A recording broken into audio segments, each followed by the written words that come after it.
Hello मेरे प्यारे विद्यार्थियों, मैं हूं आपका अपना हरिओम सर और हरिओम केमिस्ट्री नामक चैनल में आज आपको एक छोटी सी मोटिवेशनल स्टोरी के साथ आपके सामने हाजिर हूं। बच्चों, हम लोग अक्सर अपनी किस्मत का रोना रोते रहते हैं। काफ़ी सारे बच्चे हमसे मिलते हैं और उनके पास एक ही प्रॉब्लम होती है कि सर हमारे माता पिता बहुत गरीब हैं, हमारे पास पैसे नहीं हैं, हमारे पास ये समस्याएं हैं, हम पढ़ लिख नहीं सकते हैं। बहुत सारे लोग ऐसे रोना रोते रहते हैं। बहुत सारे अनेक लोगों को मैंने देखा है अपनी लाइफ में। आप लोग भी ऐसे लोगों से मिलते होंगे या हो सकता है आप उनमें से एक हों। तो आप ये पैसे का रोना धोना, गरीब हैं, आप स्कूल दूर है, आपके पास किताबें नहीं हैं, आपके पास पढ़ने के संसाधन नहीं हैं, ये सारी चीज़ें अगर आप मन में दृढ़ इच्छा रखते हैं कि मुझे पढ़ना ही है, तो ये सारी चीज़ें कहीं ना कहीं कोई मायने नहीं रखती हैं। जी हाँ, बिल्कुल। अगर आपके मन में पढ़ने का जज्बा है, आपके दिल में पढ़ने का जुनून सवार है, तो आप ज़रूर पढ़ेंगे। आपको दुनिया की कोई भी ताकत रोक नहीं सकती है।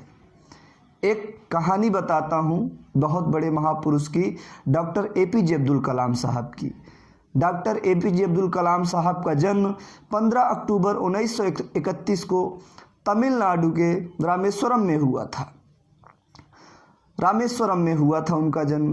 अब हुआ क्या कि जब डॉक्टर APJ अब्दुल कलाम, तब उनको कलाम कहते थे, डॉक्टर नहीं थे, डॉक्टर तो पढ़ने के बाद बने, बचपन में थे, छोटे से थे। तो जब छोटे से थे तो एक बार की घटना मैं वर्णन कर रहा हूँ आप सबके साथ। तो जब छोटे से थे, बहुत छोटे थे, ये थोड़ा जानने मानने लायक थे APJ अब्दुल कलाम। तो क्या था कि उनके पिता का नाम था जैनुलाबुद्दीन नाम था। उनके जो पिता थे बच्चों, वो एक नाविक थे। रामेश्वरम में उनके पास एक नाव थी। नाव से जो वहाँ पर रामेश्वरम में यात्री जाते थे, उन यात्रियों को इधर उधर ले जाने के काम करते थे उनके पिता APJ अब्दुल कलाम साहब की। एक बार क्या हुआ कि उनका घर समुद्र के तटीय इलाकों में था, किनारे ही था, रामेश्वरम में समुद्र है। तो समुद्र में बहुत भयंकर तूफान आ गया। जब बहुत भयंकर तूफान आया तो पूरा एकदम से रात को तूफान आया हुआ था। तो सभी बच्चे कलाम साहब अपनी माँ के पास, और भी जो बच्चे थे सब लोग अपनी माँ के पास एकदम चिपक के बैठ गए। कलाम साहब अपनी ऑटोबायोग्राफी में लिखते हैं कि हम माँ से जितना पास बैठ सकते थे उतनी पास माँ के बैठे रहे। सारी रात बिजलियाँ चमकती रहीं, तूफान गड़गड़ाते रहे और बहुत भयंकर हवाएं चलती रहीं पूरी रात, और हम लोग माँ के पास बैठे बैठे सो गए। जब सुबह हुई तो बहुत कुछ बदल चुका था। आसपास के पेड़ उखड़ चुके थे। पिताजी की नाव बहकर दूर चली गई, दूर क्या, बही गई थी, पूरी तरह से चली गई थी। घर अस्त व्यस्त हो चुका था, घर की छत उखड़ चुकी थी। अब एक ही जरिया था पेट पालने का, बच्चों का पालन पोषण करने का, नाव, और वो भी बह गई थी। अब पिता भी बड़े दुखी थे। हालांकि बाद में नाव का बंदोबस्त हुआ, काम कुछ तरीके से चलने लगा। लेकिन इतनी परेशानियों के बाद भी APJ अब्दुल कलाम साहब ने आगे चल कर के अपनी शिक्षा को आगे प्रोसीड किया, आगे बढ़ाया। और APJ अब्दुल कलाम साहब ने अपनी पढ़ाई को जारी रखने के लिए घर घर जाकर के अखबार बेचे। घर घर जाकर के अखबार बेचा उन्होंने अपनी शिक्षा को प्रारंभ करने के लिए, अपनी शिक्षा को जारी रखने के लिए, पढ़ने के लिए। सोचिए, अगर आज के डेट में आप सब लोग होते तो एक ही मन में खुन्नस लेके बैठ जाते कि मेरे पापा के पास पैसा नहीं है, मेरी मम्मी के पास पैसा नहीं है, वो लोग मुझे नहीं देते। आपका परिवार किसी भी स्थिति में होगा वो मैटर नहीं करता है। आपके परिवार की स्थितियां क्या है वो मैटर नहीं करता है। मैटर क्या करता है कि आपके यहाँ दिल में पढ़ने की कितनी बड़े जज्बात हैं, पढ़ने की कितनी बड़ी तमन्ना है, कितनी बड़ी ख्वाहिशें हैं, तो आप पढ़ ले जाएंगे। अगर आप APJ अब्दुल कलाम साहब की जगह होते तो पेपर बेच करके पढ़ाई करने के बजाय आप लोग बैठ जाते पढ़ाई छोड़ कर कि हमारे पास पैसे ही नहीं, हम कैसे पढ़ें। लेकिन यहाँ एपीजे अब्दुल कलाम साहब के जीवन से हमें सीखना चाहिए कि कितनी मुसीबतों के बावजूद, कितने परिश्रम के बावजूद उन्होंने पैसा कमा करके पढ़ाई लिखाई किया, न्यूज़पेपर बेचा घर घर जा करके। सीख लेनी चाहिए हमारे बच्चों को एपीजे अब्दुल कलाम साहब के जीवन से।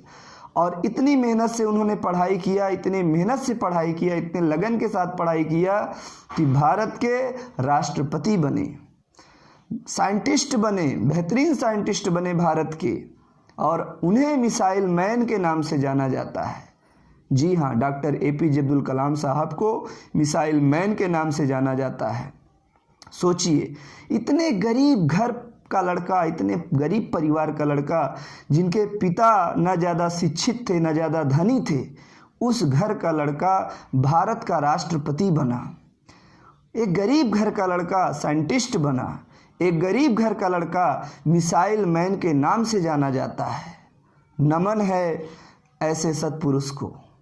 उनकी एक कही हुई बात बड़ी अच्छी याद आई। आज के डेट में बच्चों का संगत डिस्टर्ब हो जाता है, दोस्ती खराब हो जाती है, तो दोस्तों के ऊपर उन्होंने बड़ी अच्छी बात लिखी थी। हमारे एपीजे अब्दुल कलाम साहब ने आपके सामने शेयर कर रहा हूँ। उन्होंने कहा था कि 100 दोस्तों से बढ़िया एक अच्छी किताब होती है। 100 दोस्तों से बढ़िया एक अच्छी किताब होती है, और एक अच्छा दोस्त पूरी लाइब्रेरी के जैसा होता है। पूरी लाइब्रेरी से बढ़िया होता है एक अच्छा दोस्त। सोचिए, आप लोग अनाप शनाप फ्रेंड्स बनाते रहते हैं, अनाप शनाप दोस्ती करते रहते हैं, जिनसे कोई लेना देना नहीं उनसे भी दोस्ती, अच्छा लड़का है उससे भी दोस्ती, अच्छा बुरा लड़का है उससे भी दोस्ती। तो दोस्ती करना है तो अच्छे से करिए। डॉक्टर एपीजे अब्दुल कलाम साहब के जीवन से कुछ सीखिए। उन्होंने बड़ी प्यारी बात बोली कि एक अच्छा दोस्त पूरी लाइब्रेरी के समान होता है, और एक अच्छी किताब 100 दोस्तों के समान होती है। तो ऐसे महापुरुषों के जीवन से हमें बहुत कुछ सीखने को मिलता है, बहुत कुछ प्रेरणा मिलती है। तो बच्चों, हारना नहीं है, अपने मन में दृढ़ इच्छा के साथ पढ़ाई करनी है और आगे बढ़ना है, अपने लक्ष्य को हासिल करना है, और एक दिन अपने माता पिता के सपनों को साकार करना है। Thank you so much.